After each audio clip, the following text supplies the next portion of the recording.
বাটাবাটি ছাড়াই মুখে স্বাদ লেগে থাকার মতো হোটেল স্টাইলে বানিয়ে নিলাম আজকে চাপা শুটকির ভর্তা। জামাই ভর্তা খুব পছন্দ করে, তাই আমার বাসায় সপ্তাহে দেখা গেছে যে 3-4 দিন ভর্তা বানাইতেই হয়। তো আজকে বানিয়ে নিলাম চাপা শুটকির ভর্তা। আজকে যখন চাপা শুটকির ভর্তাটা বানাচ্ছিলাম তখন মনে মনে ভাবলাম যে আপনাদের সাথেও একটু শেয়ার করি আমি কিভাবে এই ভর্তাটা বানিয়েছি।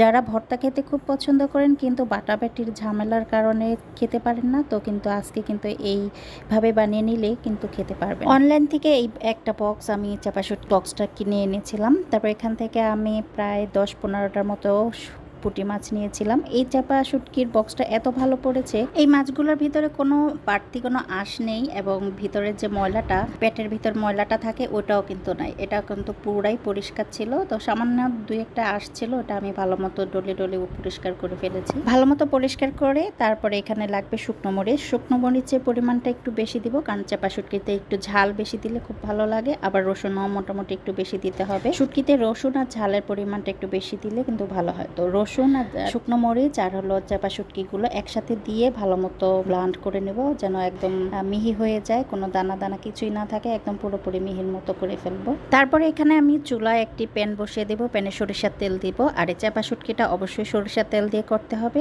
সরিষার তেল দিয়ে না করলে কিন্তু তো ভালো একটা রেজাল্ট আসবে না। তো এখানে আমি সরিষার তেল দিয়ে পেঁয়াজ প্রায় 1 কাপের মতো দিয়েছি। পেঁয়াজ কুচি 1 কাপ দিয়ে ভালো মতো একটু নেড়ে চেড়ে তারপরে এখানে আমি যে বাটা চাপা শুটকিটা এটা সম্পূর্ণটা দিয়ে দিলাম। এখানে দিয়ে অনেকক্ষণ ভালো মতো নেড়ে চেড়ে এখানে প্রায় অনেকক্ষণ ধরে নাড়তে হবে, কারণ চাপা শুটকিটা কাঁচা ছিল।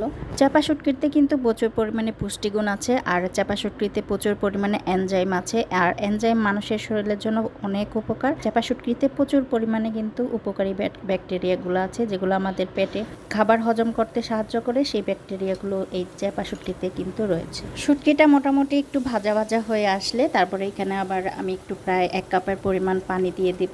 পানি দিয়ে আবার এটাতে একটু দেখলাম যে এখানে আমার একটু সামান্য পরিমাণ লবণ লাগবে। তো আমি যখন ব্লান্ড করেছিলাম তখন কিন্তু সামান্য পরিমাণ লবণ দিয়েছিলাম, তারপর আবার এখন আমি দিয়েছি। নাড়তে নাড়তে যখন পানিটা শুকিয়ে যাবে তখনই কিন্তু চাপা শুটকি ভর্তাটা হয়ে যাবে।